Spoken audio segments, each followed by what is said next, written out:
How's it going, everyone? We've got quite a lot to talk about as far as PlayStation updates go. It looks like PlayStation is going to be prioritizing, to an extent, releasing single-player games once again, as far as them publishing single-player games. Now, they've had some published titles in 2024 as well from a single-player standpoint, a lot of them being from third-party partners, but we'll talk about that and I'll give you guys my input as well. Speaking of Sony-published titles, a title that has been incredibly well-received was Astro, and that game is doing very well from a sales standpoint, so we'll talk about that, and the PlayStation 5 as a whole is doing very well from a sales standpoint as well. We'll talk that at the end of this video. But right off the top, Sony Interactive Entertainment Chairman Hiroki Totoki noted, "We plan to continue releasing major single-player game titles every year from next fiscal year onwards." Next fiscal year does kick off April 1st.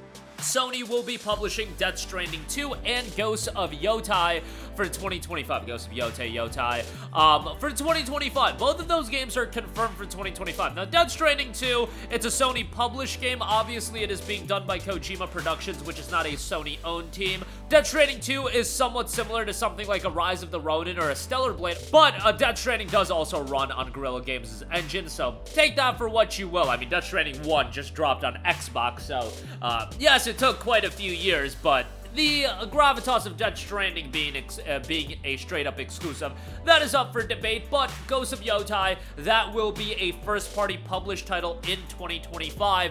That will be a PlayStation exclusive. In my ideal world, I would like Sony to have 2 to 3 major core first-party releases. That's my ideal world. So, I look at something like a 2018 where we had God of War 2018 and Spider-Man 2018. I look at something like 2022 where we had Horizon Forbidden West and we had God of War Ragnarok, and on top of those two, we also did have Gran Turismo 7. 2020, you had Last of Us Part 2, you had Ghosts of Tsushima, and then you had like a bunch of PlayStation 5 launch titles as well. Demon's Souls, but Bluepoint wasn't acquired yet at that point, so you can kind of debate whether or not that was an exclusive, but Demon's Souls, and then you also had Spider-Man Miles Morales. Those are the level of years that I would like to see out of Sony. Do I think we are going to get that in the foreseeable future? I do not. I do not think we are going to get that. I do not think that on top of Ghosts of Yotai that we will get another first-party title from Sony that is of that big-budget single-player ilk that we got in 2022 with Horizon and God of War. I think Ghosts of Yotai is going to be the only one, and I think we'll get probably some smaller scale releases like an Astrobot level title, a Days Gone remastered, maybe a Gravity Rush 2 remastered, maybe they'll throw in a collection here or there, but I don't think we're going to get, you know, a God of War, a Ghost level title on top of Ghosts of Yotai next year. You know, again, excluding Death Stranding 2, because that game isn't a first-party title, it's a third-party partnership, and ultimately probably will come out on Xbox sometime way down the line, but it'll, you know, PlayStation games in general will always be available on PC, but what I'm talking about is from a first-party standpoint. I think very much their focus is having a lot of their first-party work on live service products. You've got Fair Game in the works, you've got Marathon in the works, and here is the reality of the situation. From a Sony executive lens, I'm trying to go through their head. Ghosts of Yotai ultimately is going to have X budget attached to it, and its ceiling is pretty much established. It can be as good of a game as humanly possible. Its ceiling is established as far as this is how many millions of copies we can sell. We can ultimately release the game on PC, get a few more sales off of that, but there is an artificial ceiling attached to any of their titles, a Ghost of Yotai, a God of War, etc., etc.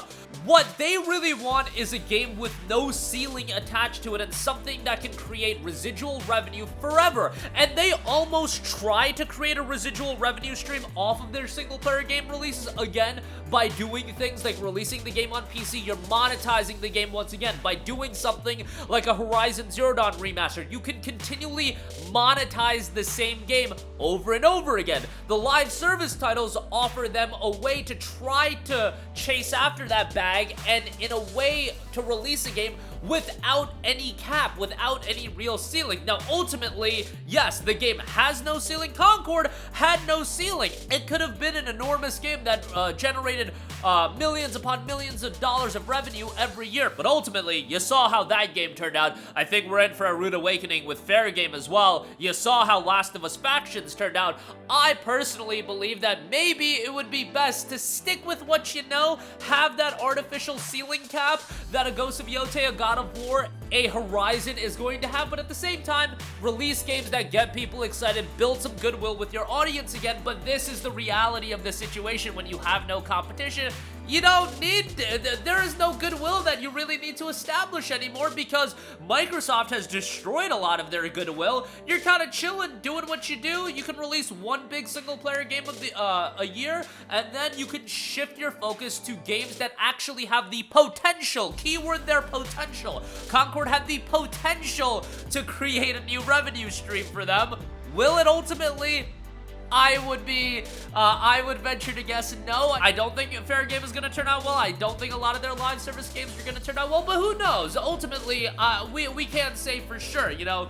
I'm sure there was a board meeting where they thought Concord was going to be the future of PlayStation and a huge brand for them, but ultimately that didn't turn out to be the case. But I understand. I'm trying to make sense of it, you guys. It's not what I would do, but I'm trying to make sense of what's going through somebody that only cares about the bottom line and doesn't give a damn about video games and having the best first-party output ever. Bro, like, PlayStation's well ahead. It's probably never going to be a case where they're going to be that threatened anymore. As long as you get a game or two a year, one major game like a Ghost of Yotei, you get Death Stranding 2 on the beach as a third-party exclusive, you're chilling, you're chilling. You don't need to have first-party pump out these games, and with these development cycles being so long, one game a year, a live service game or two there with your other first-party title output, a couple remasters here and there, that's all you need to do. It's not a world where your back is against the wall and you need to offer the best lineup of first-party games to really draw people in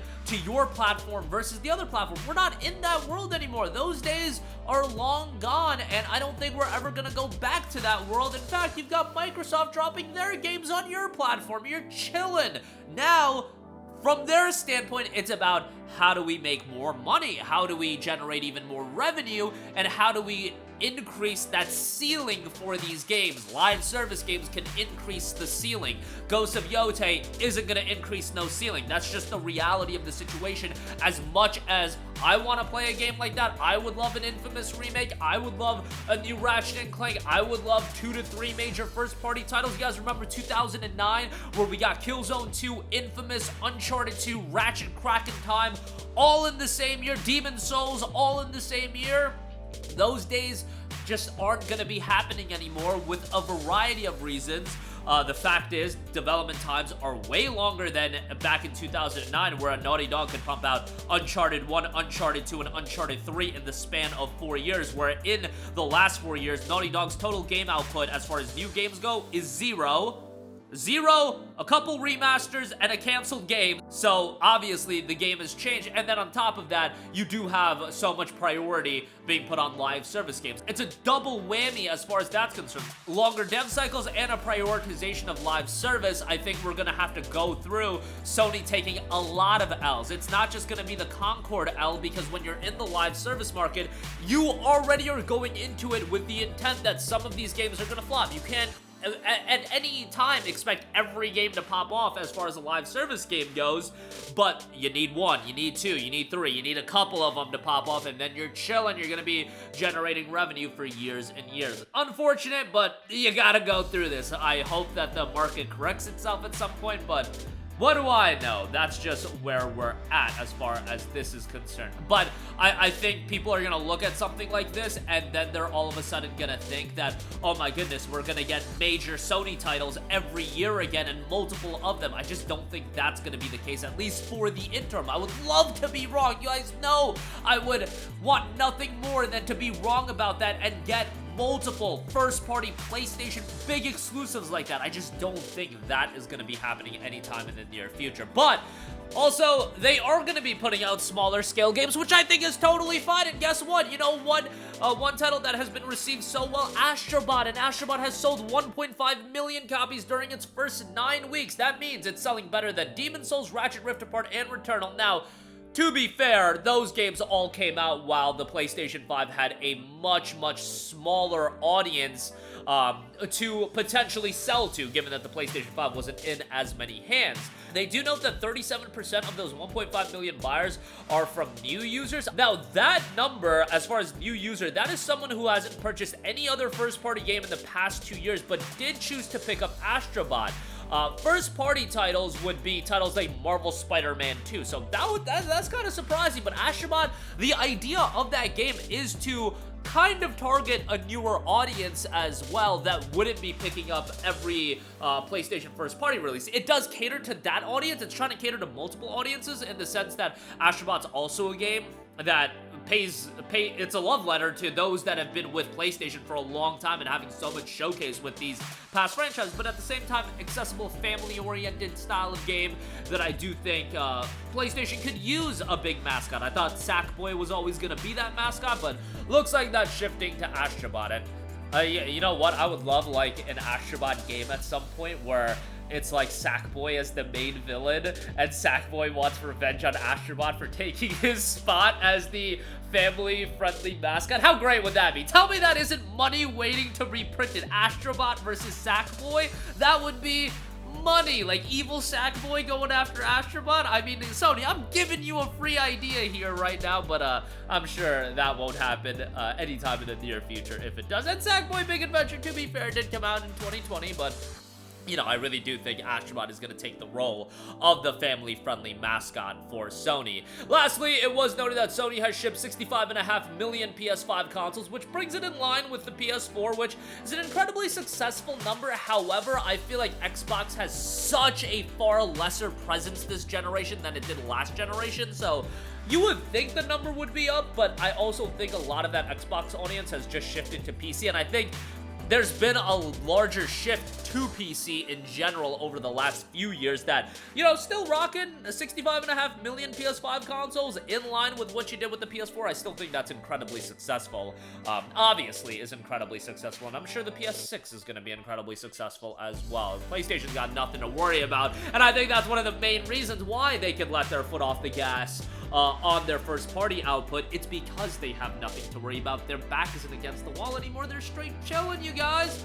But that is going to do it for me. Again, Sony is looking to release major single-player game titles every year from the next fiscal year onwards, but I really do think as far as first-party titles go, you know, a Ghost level title, a Spider-Man level title, a Horizon level title, I think for a while we're going to be down to one major single-player game, AAA big-budget game, and then you'll have your live service games coming out as well. You'll have your third-party partnerships, and you'll have remasters filling the gaps as well. I think that's where we're going to go. And, you know, titles like Astrobot, a little bit of a smaller scale, which I'm totally all about. I think that's great. Astrobot selling 1.5 million copies, very successful, and Sony shipping 65.5 million PS5s thus far, keeping it in line with the PS4. That's going to do it for me. Let me know all of your thoughts in the comments section down below. Sound off there. Thank you for watching, and goodbye.